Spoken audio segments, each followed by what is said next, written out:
सास बहू की इस मनमौजी जोड़ी से परेशान होकर श्लोक अपना सिर खुजलाता वहां से चला जाता है। चलो अब मैं भी कीर्तन में जा रही हूँ।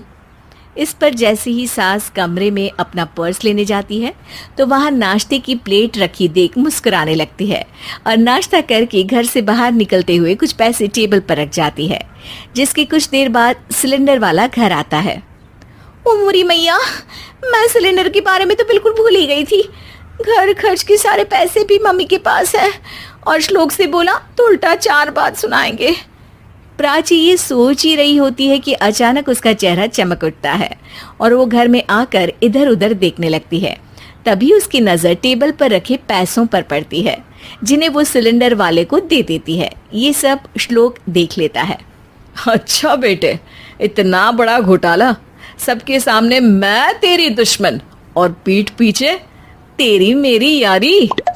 इस पर श्लोक एक प्लान बनाता है और शाम को सब एक साथ बैठे होने पर बोलने लगता है। माँ, तुम दोनों की बहुत लड़ाई होती है, इसलिए मैं सोच रहा हूँ कि प्राची को उसके घर छोड़ाऊं।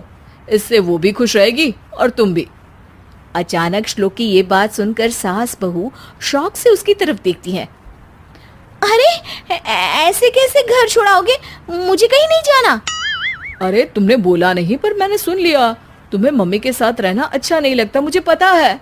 अरे वो अरे, जब बहू खुद कुछ काम बोले तो वो तुझे सुनता नहीं, और अब जो इसने बोला ही नहीं वो तू समझ गया। जब उसे नहीं जाना तो फिर जबरदस्ती क्यों कर रहा है?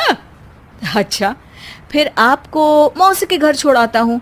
बस अब आप दोनों एक घर में एक छत के नीचे नहीं रह सकती। मैं इस टॉम एंड जेरी की जोड़ी को और नहीं झेल सकता। है? ऐसे कैसे नहीं रह सकते? तुम्हें इतनी दिक्कत है तो तुम्हारा बोरिया बिस्तर पैक कर देती हूँ, लेकिन मम्मी जी कहीं नहीं जाएंगी। बिल्कुल यही सुनना था मुझे। अगर दोनों में इतना ही प्यार है फिर हर वक्त ये लड़ाई का नाटक क्यों करती हो? देखा मैंने कैसे माँ किचन में दूध रखती है और तुम उनके लिए कमरे में नाश्ता रखती हो, और कैसे वो पहले ही तुम्हारी दिक्कत समझकर घर में पैसे रखकर बाहर जाती है। अरे भाई, इतना ड्रामा तो डेली सोप में भी नहीं होता जितना तुम दोनों ने इस घर में फैलाया हुआ है। तू हमें टॉम एंड जेरी बोलता है ना, तो याद कर वो दोनों भी एक दूसरे को बाहर वालों की बुरी नजर से बचाने के लिए हमेशा सबके सामने लड़ते थे, लेकिन अकेले में दिक्कत के समय मदद भी तो करते थे। बस हमारा रिश्ता भी कुछ ऐसा ही है। और वैसे भी अगर सास बहू में तू मैं नहीं होती तो दुनिया वालों को कहानियां कैसे मिलेंगी?